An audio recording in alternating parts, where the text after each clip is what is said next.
होने के बाद ये कहा गया सुप्रीम कोर्ट की जानिब से कि वक्त लगेगा लेकिन कुछ देर के बाद फैसला सुना दिया जाएगा और अब तक फैसले की मुंतजर हैं तमाम कौम। पीटीआई को बल्ले का इंतखाबी निशान मिलेगा या नहीं, सुप्रीम कोर्ट कुछ देर के बाद फैसला सुनाएगी। चीफ जस्टिस की सरबराही में 3 रुकनी बेंच ने फैसला महफूज किया था जो कि कुछ देर के बाद सुना दिया जाएगा। अदालत उज़्मा ने पीटीआई को बल्ले के निशान से मुताल्लिक इलेक्शन कमीशन की दरख्वास्त पर समाअत मुकम्मल करके फैसला महफूज कर लिया है जो कि अब से कुछ देर बाद सुनाया जाएगा। चीफ जस्टिस काजी फायज ईसा ने समाअत के दौरान रिमार्क्स दिए कि पीटीआई वकला को ना सुनते तो पेशावर हाई कोर्ट का फैसला कल ही मुअत्तल कर देते। इसी पर मजीद बात करेंगे ब्यूरो चीफ लाहौर सलीम शेख ने भी हमें ज्वाइन किया है। सलीम, दलाइल मुकम्मल कर लिए गए हैं और अब से कुछ ही देर बाद फैसला भी आ जाएगा, वाज़े कर दिया जाएगा। लेकिन इसमें एक अहम चीज़ ये कही गई कि अगर वकला को सुनते तो कल ही, अगर ना सुनते तो कल ही ये जो फैसला है वो मुअत्तल कर दिया जाता। आप इस आज के केस को किस तरीके से देख रहे हैं और क्या इम्पैक्ट पड़ेगा इस केस का?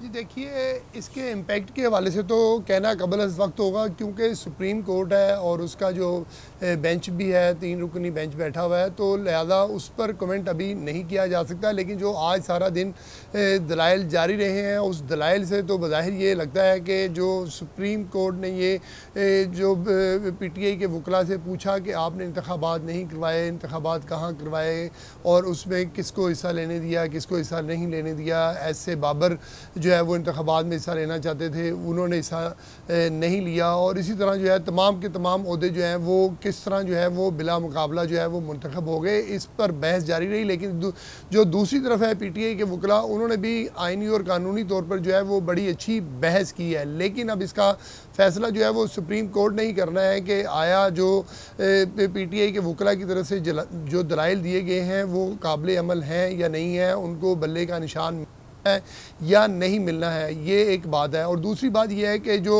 पीटीआई नज़रियाती के जो अख्तर डार हैं उनकी तरफ से भी आज एक प्रेस कॉन्फ्रेंस की है। उससे कबल जो है आज पीटीआई की तरफ से जो है अनाउंस किया गया था बाज़ाब्ता तौर पे कि हमने जो है अगर बल्ले का निशान नहीं मिल रहा तो हमने अपने तमाम उम्मीदवारों को जो है बल्लेबाज के निशान पर जो है वो दरख्वास्तें जमा करवाने के लिए हदायत जारी कर दी हैं। लेकिन उसके फ़ौरी बाद जो है वो इलेक्शन कमीशन की तरफ से एक उसकी रिबटल आई और कहा गया कि कोई भी शख्स जिसने अगर एक पार्टी की तरफ से जो है दरख्वास्त दी है वो दूसरी पार्टी की तरफ से दरख्वास्त देकर जो है उसका निशान नहीं ले सकता। और बिल्कुल सलीम शेख, यहीं पर आपको यहीं पर रोकेंगे क्योंकि हम इसी से मुतालिक मजीद बात करेंगे। जिस तरीके से अली जफर की जानिब से पहले ही से कह दिया गया था कि हमारे पास प्लान बी भी मौजूद है, प्लान सी भी मौजूद है, प्लान बी तो सामने आ गया है। जैसे ही हमने देखा कि एक्स पर ये जारी किया गया पैगाम के तमाम टिकट होल्डर्स जो हैं वो पीटीआई नजरियाती से जाके अपने जो टिकट्स हैं वो वहां पर जमा कराएं आरओज को। लेकिन मुझे एक बात बताइए, जब हमने ये देखा कि हुक्मनामा जारी किया गया इलेक्शन कमीशन की जानिब से, ये बात तो तमाम लोगों को मालूम होनी चाहिए कि एक पार्टी की रुकनियत अगर है तो दूसरी पार्टी की रुकनियत से वो किस तरीके से टिकट जमा करा सकते हैं।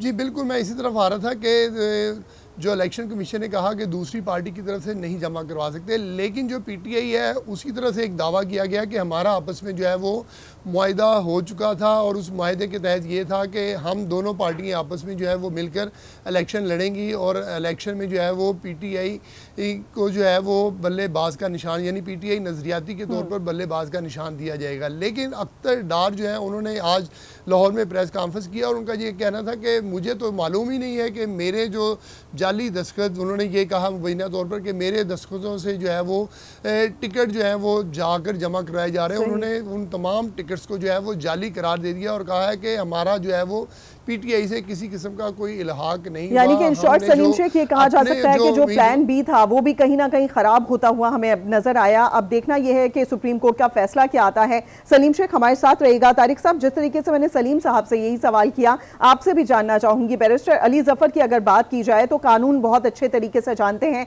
इलेक्शन कमीशन के क्या रूल्स हैं वो भी बहुत अच्छे तरीके से जानते हैं, फिर प्लान बी ऐसा क्यों तरतीब दिया गया कि एक पार्टी पर होते हुए दूसरी पार्टी से अपनी रुकनियत और टिकट्स जमा कराए गए?